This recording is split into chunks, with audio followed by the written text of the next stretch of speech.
All right, before we get to our next guest, I want to show you a clip that may or may not surprise you. Take a look. Russia says it's ready for a prolonged conflict in Ukraine. The governor of the American state of Texas.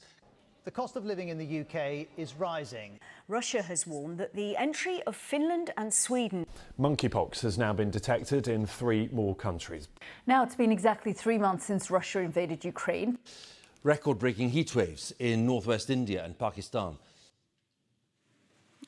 Okay, there you go. That was just a sample of recent BBC headlines. And what strikes me, obviously, is the fact that climate never makes it as the first headline. Is that a big shock? Is that surprising? No, we usually only see it when there's a huge natural catastrophe, like an earthquake or a fire. Other than that, war usually beats climate. Now, for our next speaker, climate is always front and center. We're glad that she's here, Christiana Figueres.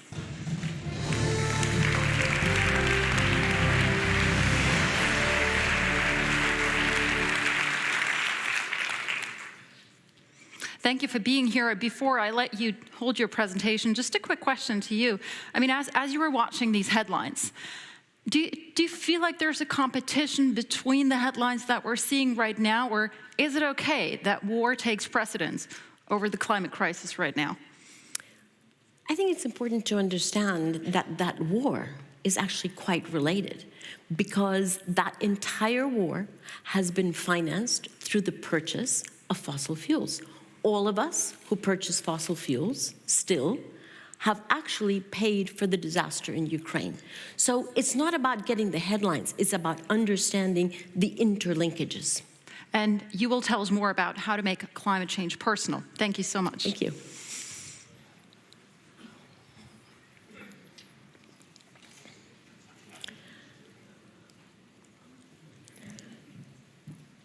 So thank you very much. Vielen Dank für die herzliche Einladung heute. Today, we are celebrating Stockholm Plus 50. For those of you who are over 50, you will remember the Stockholm Conference. And on that occasion, I have published a pretty hard op-ed calling governments to account on what they have not done on climate change. So I don't want to give you the impression that I'm letting governments off the hook. But today, I wanted to talk to you more about the role of businesses, both large and small, because you will hopefully agree with me that the role of business has actually changed dramatically over the past 10 to 20 years, mostly in response to the growing threat of climate change. 10 or 20 years ago, I would say that companies were managed exclusively for their profit-earning capacity. And that, of course, is the root of capitalism. So, very understandable.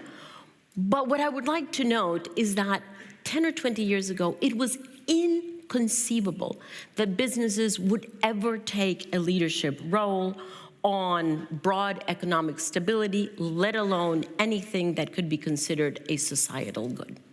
Now, we're completely beyond that. Today, because we have reached and in fact even exceeded planetary boundaries on which we depend for our economic stability and our human survival, the role of companies has changed dramatically, and it has been accelerated by climate change impacts on economy and society. Now, we understand that we have to face climate change, but governments have been unbelievably slow in responding, including, sadly, the Swiss government. The finance sector has for a long time ignored the danger to them, and business for a long time thought it's not their responsibility, let governments deal with that. So the ball dropped, neither governments nor investors nor business picked it up, and hence we have delayed our response to climate change. Today, therefore, we're no longer in a climate change problem, we're in a climate crisis. And what that actually means is that every sector, every country, every city, everyone actually has to now help to be able to get to where we need to. The latest scientific report says very clearly that we have to peak emissions, that means get to the top and come down, by 2025, which is only 3 years from now. And we have to be at 1/2 the global emissions that we have today by 2030. That is a societal and economic transformation that is unprecedented. So the question is, should we even attempt it? Well, from the business perspective, climate change, unanswered climate change, represents a material risk to business cash flow because it is increasing operational costs, it is limiting resource availability, it is shifting demand patterns, and perhaps most problematically, it is disrupting supply chains, all of which adds challenges to the already fragile entrepreneurial system that we already know is teetering on the edge. So it is not surprising that companies have actually stepped in. And it is not surprising either because 100 global companies have been responsible for more than 70% of global greenhouse gas emissions over the last 3 decades. So responsibility very clearly assigned. Now, important is to understand that those companies, the large companies, are not facing climate change because they want to be altruistic. It's not about saving the planet.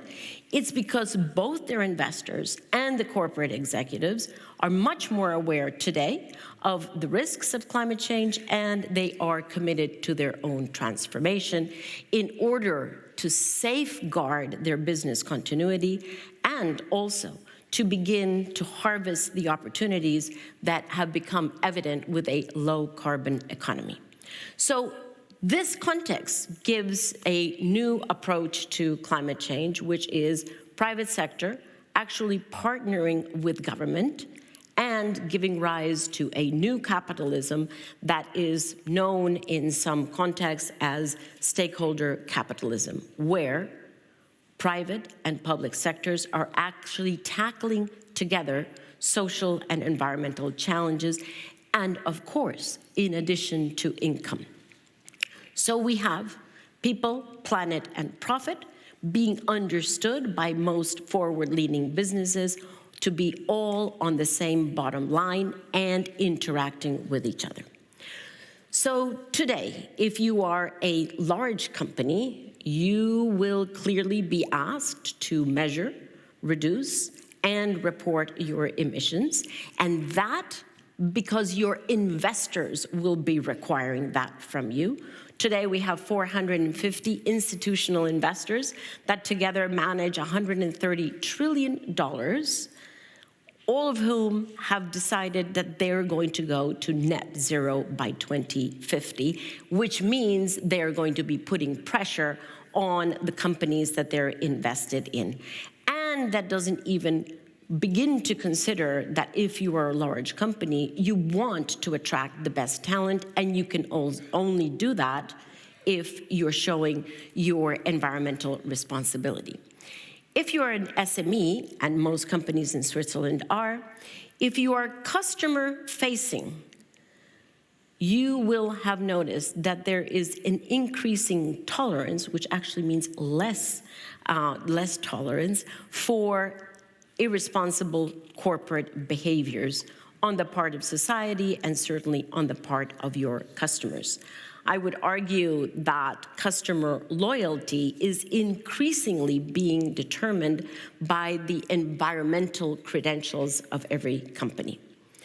Now, if you are not customer-facing, if you're actually a vendor to much larger companies, you stand in the supply chain to those companies. And those large companies need to push the pressure of decarbonized products and services up the supply chain. So in order to protect your place in the market, you will have to decarbonize.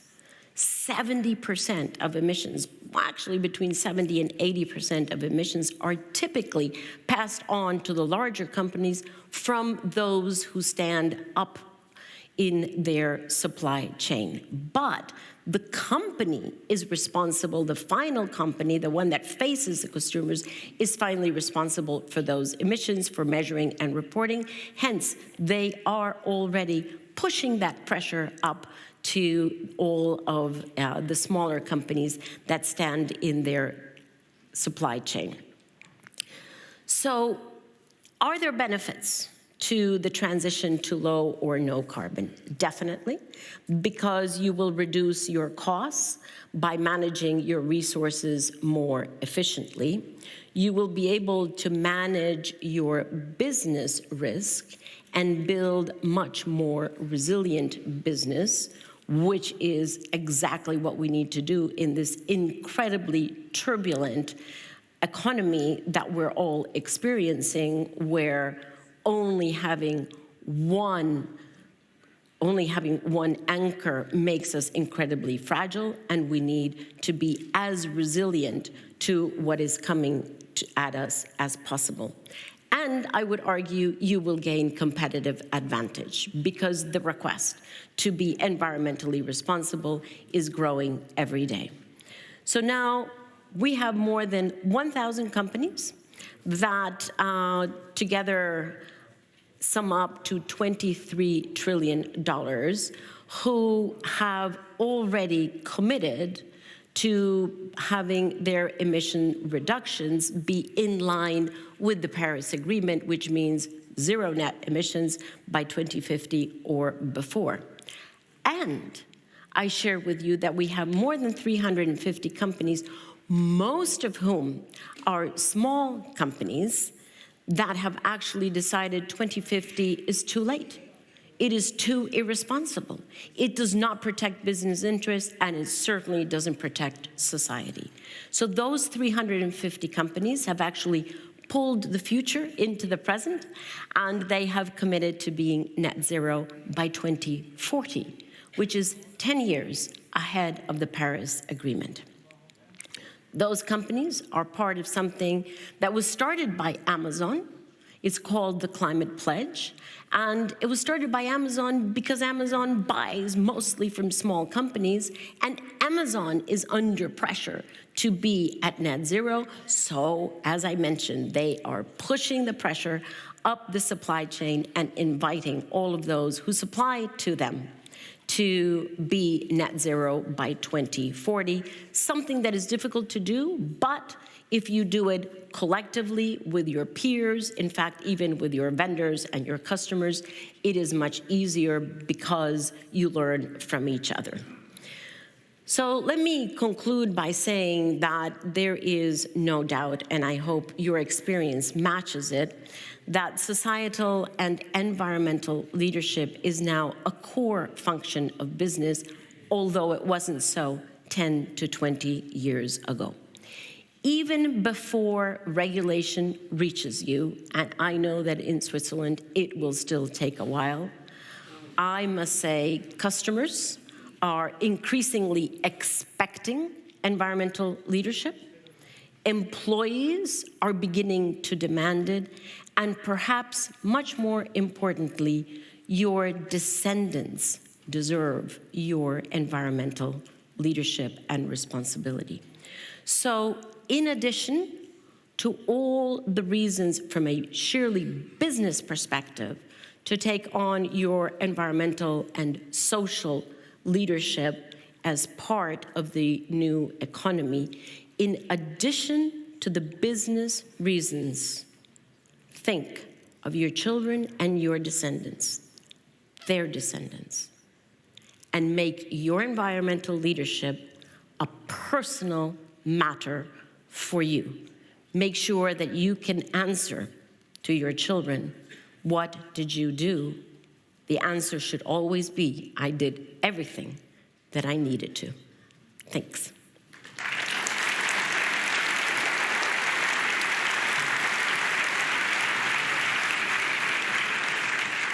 Ms. Figueres, thank you so much that you made this passionate plea to do whatever we can to avert the worst effects of climate change. Mm-hmm. What if our grandkids ask some of the people here or some of the other small, medium-sized enterprises around the world, why didn't you do more to save your company? Because you went bust that year when we had that energy crisis. Some of these firms, not here specifically, but all over the world, they're dealing with other issues right now. Do you understand? I know you understand that. Does it have to be an either-or question?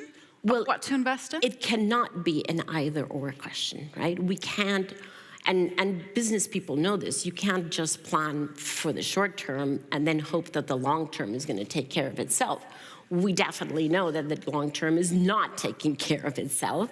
And so we have to be able to meet both short-term requirements and long-term, and in principle, be able to bring them together. You cannot act short-term in contradiction to how you must act long-term. Mm-hmm. Now, you obviously criticized Switzerland for not acting fast enough. And yes, that was a big disappointment, the fact that the CO2 law didn't get through. We'll see in what shape or form it'll come back. It will come back in some form. But can I just say something, how surprising that was? And of course, that's the result of the vote in Switzerland. But I have to say, the Swiss government, and I led the negotiations for many years, the Swiss government was always in the lead, always incredibly helpful, always really contributing in all of the lead up to the Paris Agreement. The Swiss government was there, putting in their support for an ambitious agreement. And so it is very difficult for people outside to understand, wait, how can the Swiss government be in the leadership of the international regulation, and then when it comes to domestic regulation, actually not being in a leadership position? Understood that this is the result of a vote, but also please understand that it's very difficult to understand how those two things actually come together. Mm-hmm. Well, I don't speak on behalf of the Swiss people or the government, but of course there's a lot of arguments that it was packaged the wrong way. So maybe they'll learn more about the packaging. I partially disagree with you when you said, well, Switzerland is behind, because in one area, Switzerland is very much a pioneer, and that concerns the compliance carbon market. So basically, you're paying money for a carbon credit, that's a financial instrument. With that money, somewhere else in the world, usually trees are being planted. That's the rough idea. Now, Switzerland has decided 25% of our emissions reduction target. We'll do that by investing overseas. Why aren't more countries doing that? That's a great idea. Well, it actually is a huge discussion in the climate community, whether those, and they're called offsets, whether they should be allowed. I am old enough to remember when there was a very vibrant carbon market where all countries in the world was doing that. And it actually had very good results, both for the countries that were investing as well as for the countries where they were receiving the investment. But several years ago, in their infinite wisdom, all governments together decided that they wanted to review the rules. So the rules for that carbon market have just been revised. And I do think actually that the carbon market is going to come back in force, for two reasons. A, because it's going to be very difficult for most companies and certainly for governments to reach their zero emission commitments without investing into other projects outside, but also because, as you have mentioned, most of those investments are into nature, are into forests, or into restoring soil. And what we cannot do is focus only on energy and forget about nature. I have some people, that I've seen say, well, let's forget about nature until 2040. If we forget about nature until 2040, there's not going to be any nature left. So we do have to be able to do both, and I am actually quite hopeful that that carbon market is going to return in force. And obviously there's also a functioning, albeit small, carbon market for the private sector, the voluntary market. It's set to boom over the next 20, 30 years. That's the expectation.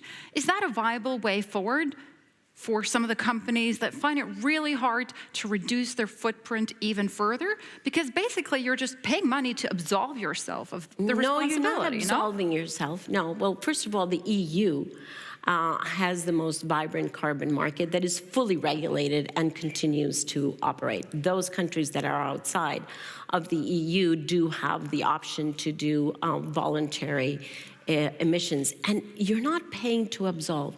You're actually paying to have someone else, usually in a developing country, absorb from the atmosphere, absorb that CO2 that shouldn't be there. Because honestly, you can look at climate change as being a huge real estate problem. In real estate, location, location, location is the important thing. In climate change, location, location, location is the important thing, because we shouldn't have carbon in the air. We should be absorbing the carbon and putting it back in the soil, which is where it belongs. And so through the carbon market, what you do is you pay someone who can do it much more cost effectively to remove some of the carbon and put it back in the soil. And we need to put it there. Mm-hmm. I've got some audience questions, and this is obviously a very loaded one. I know we could take 2 hours to discuss this, but let's try and keep it short. How do we get the USA and China on board? Without them, the planet will not be saved. Well, the US and China used to walk hand in hand on this, and that's one of the reasons why the Paris Agreement was possible, because the US and China agreed to address climate change together in a cooperative way. Today, that has fallen by the wayside to a certain extent. Let us not go into the Trump years. I think that's painful enough to just remember. We don't have to go into that. But now, with a new administration, the United States is coming back on board and doing what it had actually committed itself to do under the law.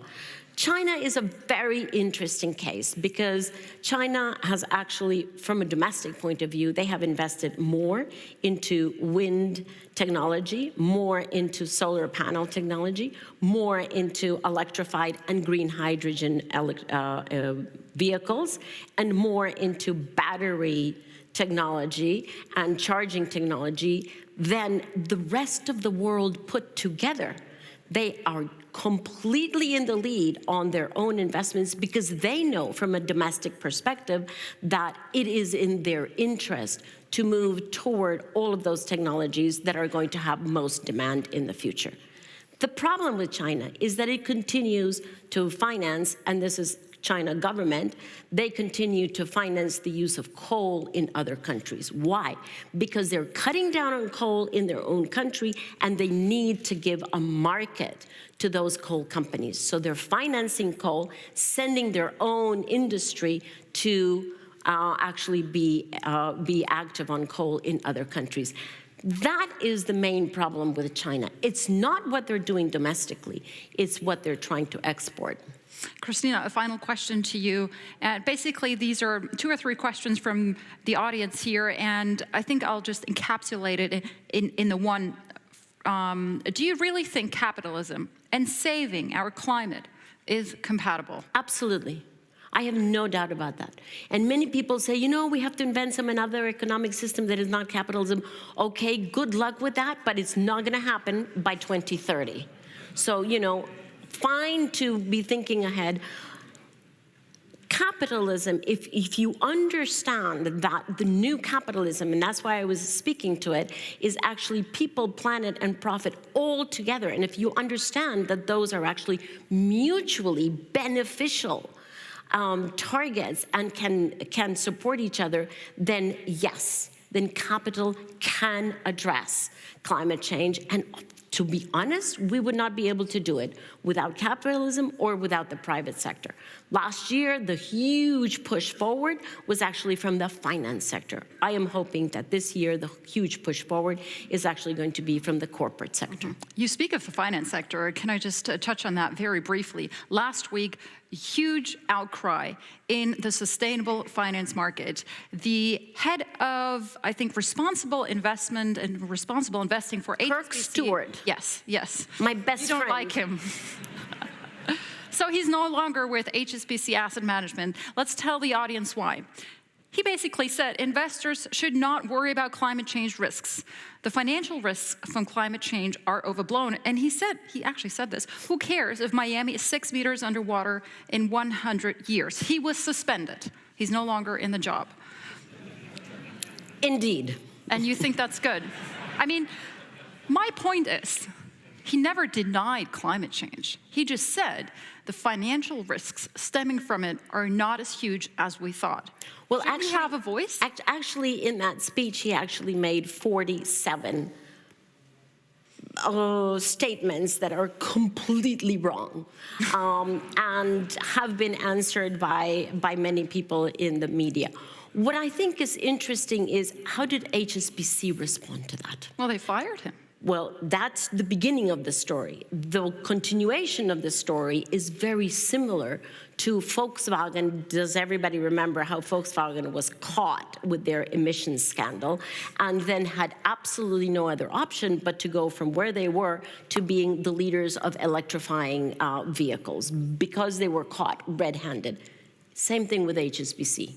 They have now realized that they need to step out from where they are with other banks already taking on climate change, but they need to step out from the pack and become the leaders. So we're actually in communication, active communication with them about how they are going to become the top #1 responsible bank. So although I was very angry with Stuart Kirk in the beginning, I'm about to send him a thank you note. Christina, thank you so much.